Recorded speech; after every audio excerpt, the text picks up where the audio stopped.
శ్రీమాత్రే నమః. ముఖ్యంగా ఇది ప్రతి పౌర్ణమికి మేము మొదలు పెట్టాం. ఏదైనా ఏలంటే అది ఏ నెలమ్మది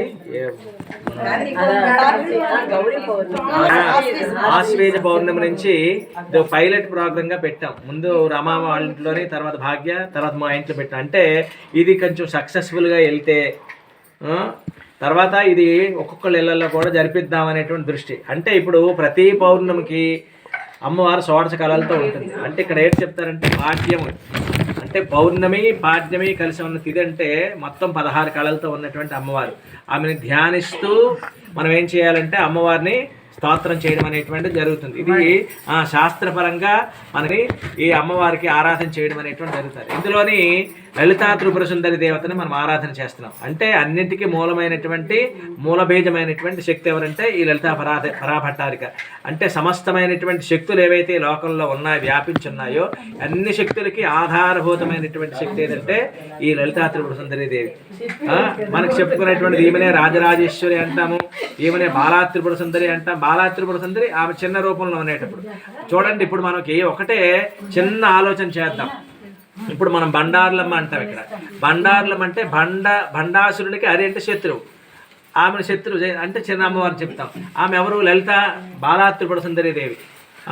ఇలా చూసుకొని వెళ్తే ఇక్కడ ఎక్కడికి వెళ్ళక్కర్లేదు. మన చుట్టూ ఉన్నటువంటి గ్రామ దేవతలే అమ్మ యొక్క దివ్యమైనటువంటి స్వరూపాలు.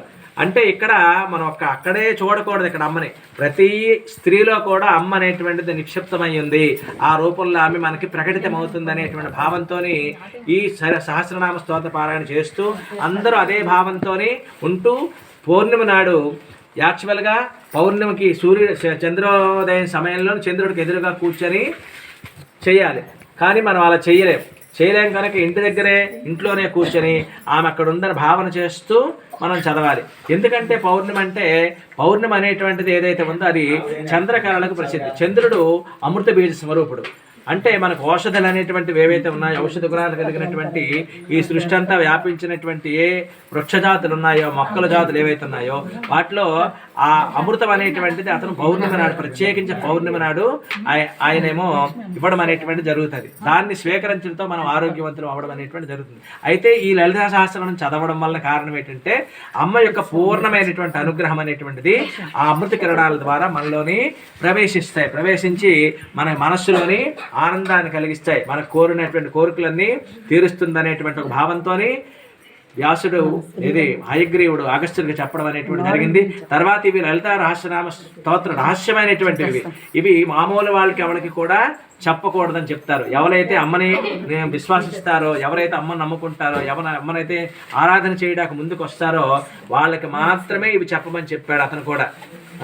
ఎవరైతే నిత్యం ఆరాధన చేయాలి, కనీసం ఏం చేయలేకపోయినా లలితా సహస్రనామ పారాయణ చేయాలి. ఇప్పుడు మనం చేసింది యాక్చువల్గా పౌర్ణమి నాడు ఏం చేస్తారంటే ఉపాసకులు, అమ్మ ఉపాసకులు అయితే ఈరోజు ప్రత్యేకించి ఆమెను ఆరాధన చేయడం, శ్రీచక్రార్చన, నవావరణార్చన అనేటువంటి జరుగుతుంది. ఇవన్నీ మనం అనేటువంటిది చేయలేం. తర్వాత దీనికి సరైనటువంటి గురువు కావాలి. ఆ గురువుని ఆశ్రయిస్తే గురువు చెప్పిన విధంగా ఆచరణ చేయడం అనేటువంటిది అది మళ్ళాంటి వాళ్ళకి అది కొంచెం సాధ్యం కానిటువంటి పని. కనీసం ఆమె అనుగ్రహాన్ని పొందడానికి అంతగా చేయలేకపోయినా కనీసం పౌర్ణమి పూట కనీసం లలితా సహస్రనామ పారాయణ అనేటువంటి జరిగితే ఆమె అనుగ్రహం అనేటువంటి తప్పనిసరిగా జరుగుతుంది, ఇస్తుంది అనేటువంటి విషయము మనకి ఆమె స్వయంగా చెప్పడం అనేటువంటి జరిగింది. ఎవరు శ్రీచక్రార్చన చేయలేరు, ఎవరు లలితా పంచదశి షోడశాక్షరి మహామంత్రాలని జపం చేయలేరు. అర్థమైందండి? అవన్నీ ఆరాధనలు అనేటువంటి చేయడం కష్టం. కనీసం ఇవన్నీ చేయలేకపోయినా లలితా సహస్రనామ స్తోత్ర పారాయణ ఎవరైతే చేస్తారో వాళ్ళందరికీ అనుగ్రహం అనేటువంటి తప్పనిసరిగా అమ్మ అనుగ్రహిస్తుంది అనేటువంటి విషయాన్ని హయగ్రీవుడు అగస్త్యుడికి చెప్పడం అనేటువంటి జరిగింది. హయగ్రీవుడు సాక్షాత్ అమ్మే చెప్పడం అనేటువంటిది ఇక్కడ జరిగిందనమాట. అందుకు లలితా సహస్రనామ స్తోత్రం అనేటువంటిది సర్వవేదముల యొక్క సారము. మిగతా సహస్రాలన్నీ వేరు. ఇక్కడ చదివితే లలితా శాస్త్రం చదవాలి, లేకపోతే విష్ణు శాస్త్రం చదవాలి. విష్ణు శాస్త్రం అనేటువంటిది మనకి శాంతిని కలిగిస్తుంది, చుట్టూ ఉన్నటువంటి సమాజాన్ని ఉద్ధరించడానికి అది పనిచేస్తుంది. లలిత అనేటువంటిది నిన్ను ఉద్ధరిస్తుంది, నిన్ను చుట్టూ ఉన్నటువంటి సమాజాన్ని కూడా ఉద్ధరిస్తుంది. ఎవరిలోనూ కూడా తప్పుడు భావాలు లేకుండా చేస్తుంది.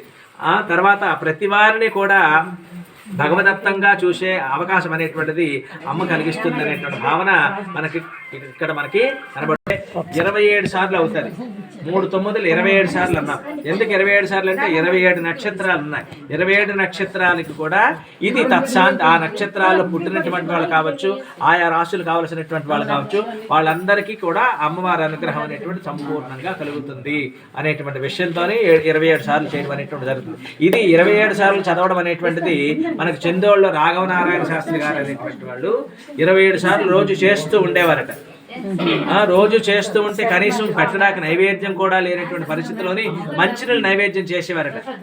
తినడానికి తిండి లేకపోయినా కూడా అమ్మని ఆ విధంగా ఆరాధన చేస్తూ ఒకరోజు చదువుతూ పడిపోయారట. పడిపోతే సాక్షాత్ అమ్మవారు వచ్చి ఆయనకి వచ్చి ఆమె తెచ్చినటువంటి ఆ ప్రసాదాన్ని, పరమాన్నాన్ని, అక్కడ ఉన్నటువంటి ప్రసాదాన్ని పెడితే అక్కడి నుంచి మళ్ళీ ఆయనకి తిరుగు లేకుండా అనేటువంటి విషయం పెద్దలు మనకు చెప్పడం అనేటువంటి జరుగుతుంది. అంటే ఇక్కడ మనకేం కనబడుతుందంటే అమ్మను ఆరాధన చేసేటప్పుడు మనకేం ఉన్నది లేకపోతే అది విడిచిపెట్టండి, కానీ మనం ఎంతవరకు ఆమెను నమ్ముకున్నాము, ఎంతవరకు ఆమెను భక్తితో మనం ఆరాధించగలుగుతున్నాం అనేటువంటిది మనకు కావాలి. ఇదంతా ఆర్భాటాలు. అంటే ఇంటికి నేను ఈరోజు ఇవన్నీ పెట్టానంటే, ఒకటి ఇంటికి వచ్చినటువంటి అందరూ కూడా ముత్తైదువులు వచ్చారు, పెద్దవాళ్ళు అందరూ వచ్చారు, వాళ్ళందరికీ ఏదో విధంగా మా తరపు నుంచి సత్కారం చేయాలి. తర్వాత ఏంటంటే ఎంతవరకు నా ఇంటికి వచ్చినటువంటి వాళ్ళకి ఎప్పుడు నేనేమి నా వరపు నుంచి ఏమి ఇవ్వలేదు. అందుకు ఈ పూటకి ఎంతమంది నా ఇంటికి వచ్చారు కనుక వీళ్ళందరూ సక్రమంగా నా కుటుంబం బాగు గురించి, మీ బాగు గురించి ఎంత చక్కగా పారాయణ చేశారు. మీరందరూ కూడా పారాయణ చేసి అమ్మ అనుగ్రహానికి మమ్మల్ని పాత్రలు చేస్తూ మీరందరూ కూడా పాత్రలు అవ్వడం అనేటువంటిది జరిగింది. ఇది మంచి శుభమైనటువంటి కార్యక్రమం కనుక దీన్ని మనం సక్రమంగా ఆచరించాం కనుక అమ్మ అనుగ్రహం అనేటువంటి కంపల్సరిగా మనం అందరి మీద కూడా ప్రసరిస్తుంది అనేటువంటి భావన అనేటువంటిది నాలో అయితే ఉంది. ఈ కార్యక్రమం సక్రమంగా